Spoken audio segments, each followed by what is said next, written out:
การพักผ่อนในฤดูร้อนอยู่นานและไปสัมผัสกับทิวทัศน์ที่สวยงามปัจจุบันหลายเขตของจีนกำลังเผชิญหน้ากับอุณหภูมิที่สูงแต่สภาพอากาศอยู่นานผัดพอดีอยู่มันได้กลายเป็นจุดเริ่มต้นของการท่องเที่ยวที่มีนักท่องเที่ยวไปหลายที่สุดในระยะฤดูร้อนในต้นปี 2025 มีนักท่องเที่ยว 2,80,000 กว่าเทื่อคนได้เลือกมาเที่ยวที่อยู่นานเพื่อพักผ่อนในระยะเวลายาวนานเพื่อหลบหนีอากาศที่ร้อนเซิงได้เพิ่มขึ้น 45.4 ส่วนห้อยเมื่อเทียบใส่ระยะเดียวกันของปีกาย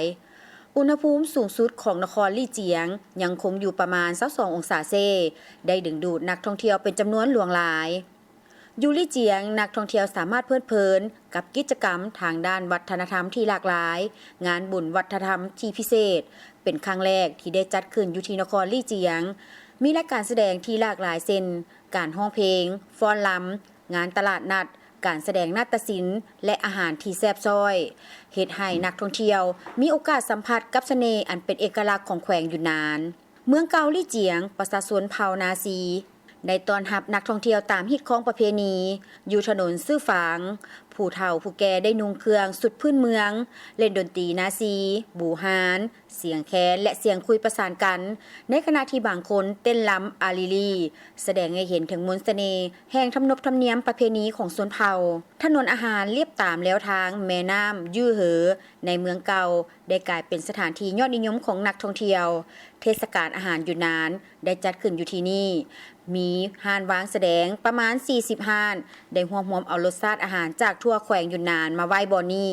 นอกจากนี้ยังมีอาหารพิเศษของลี่เจียงเช่นวุ้นไก่ลี่เจียงข้าวหนมป่าต้มนาซียำตับและถ้วยใหญ่8ถ้วยเป็นต้นพร้อมกับอบข้าวเห็ดปลาอบกระดูกข้างหมูใส่หัวสิงไข่เต้าหู้แบบเผาลือซาซิมิเผาติเบตและสิ้นปิ้งเจ้าถงเป็นต้นอาหารที่หลากหลายชนิดได้ทรงกลิ่นหอมหวนกระตุ้นต่อมอยากอาหารได้ดึงดูดนักท่องเที่ยวได้เป็นจำนวนหลายทยอยกันมาซิมทะเลสาบลูกูเป็นบ่อนพักผ่อนยอดนิยมในฤดูร้อนอีกแห่งหนึ่งที่มีน้ำที่ใสสะอาดและลมพัดเย็นสบายนักท่องเที่ยวสามารถขี่เรืออยู่เทิงหน้าน้ำพร้อมทั้งมีสถานที่ในการถ่ายรูปอยู่ทั่วทุกแห่ง